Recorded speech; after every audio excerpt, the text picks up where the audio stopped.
Okay, so a little history. If you're younger and you're watching this, you may notice that when you go to the video store, or hell, if you still go to any video stores, you'll see a lot of Disney sequels, like Cinderella 2, or The Little Mermaid 2, or Lion King 2.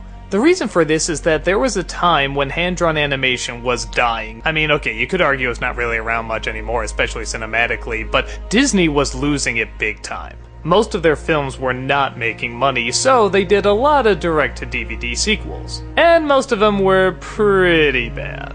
This is worth mentioning because one or two actually made it to the big screen, and in this case, it's Return to Neverland, the sequel to one of Britain's most beloved children's stories. When it came out, it was panned. The critics hated it. Everybody said it's just another direct-to-DVD movie just thrown on the big screen, given a little bit more budget. It's a waste of time. So that's the movie I was waiting to see, and honestly, I don't think that's what I got. Okay, it's not great, but it was actually a little better than what I was expecting. Kinda? Sorta? Okay, well, it's years later. Wendy is grown up and has a family of her own, but unfortunately, it's during wartime. Oh yeah, we're going there. Not only is Wendy's husband going off to war, but it also looks like that her children, one being the main character Jane, are about to get sent away because of the bombings. Jane has forced herself to grow up faster than most children because of the obvious situation. While Wendy still tries to tell stories of Peter Pan in imagination, she just can't seem to get into them anymore, and understandably so. But that all changes when one night Captain Hook returns, kidnaps Jane, and takes her to Neverland, mistaking her for Wendy. But Peter Man finds her and saves her, and thus she tries to figure out how to get back home using her logic and not really knowing how to use her imagination. So the Lost Boys have to learn how to be more reasonable, even allowing a first lost girl, and she has to learn how to be playful and creative, all while avoiding the evil grasp of the pirates. The major criticisms that everybody makes about this movie is that it didn't need to exist. And they're right, this doesn't need to exist. The first Peter Pan is fine exactly how it is. Both the book and the play hint that there's other adventures that go on, but it's not something we always necessarily need to know. I guess for me though, I grew up with a show called Peter Pan and the Pirates. It's a show not a lot of people know about, but it was damn good. It explored Neverland, it explored the characters, and it treated it very, very seriously. Yeah, did that need to exist? No, but I would have missed out on all these great adventures. Return to Neverland kinda has a similar feel, except in the Disney universe. It's still clearly the Disney Peter Pan and the Disney Captain Hook. In fact, the voices they got to replace them are amazing. They sound just like the original actors. But that doesn't mean anything if there isn't a good story to go along with it. And this story, yeah, has a little bit of the liar revealed elements to it, but it doesn't focus on them that long, and all the other elements they kinda take from the original book.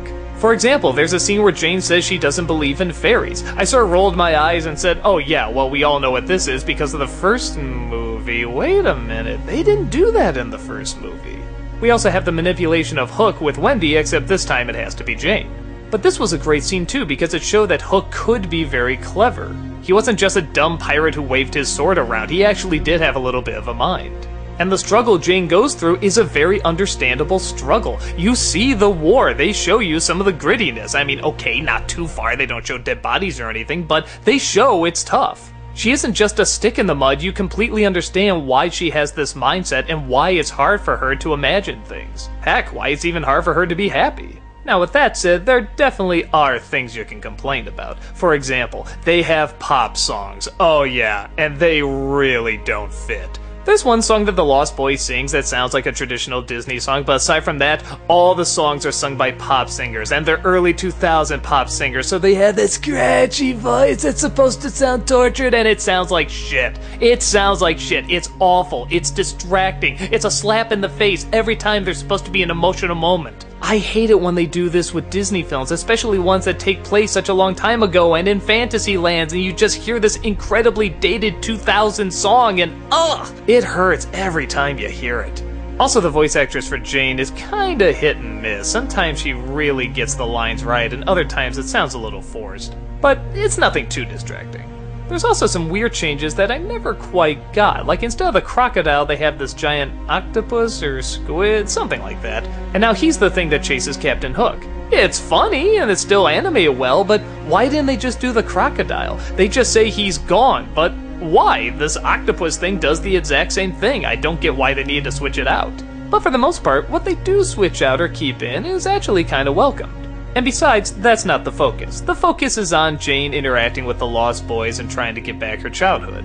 Which, yeah, sounds a little familiar, right? I guess if you do have to compare these two, I would say Hook is the better movie, but I don't know, for a sequel to Disney's Peter Pan, this is kind of exactly what I would expect. It has some really nice imagery, like when Hook is taking Jane to Neverland, this ship is flying through London. It looks amazing.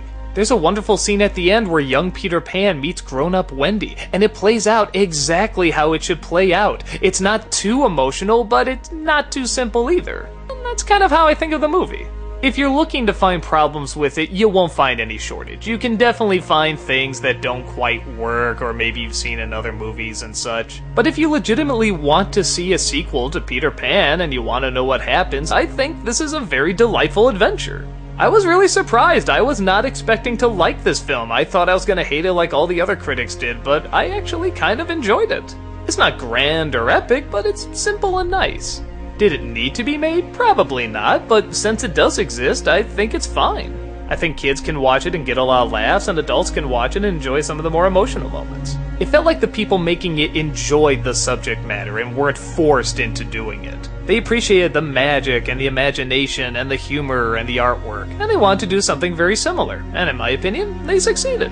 I guess it's not a favorite for a lot of Disney fans, but for me, I have no problem believing in fairies with this one.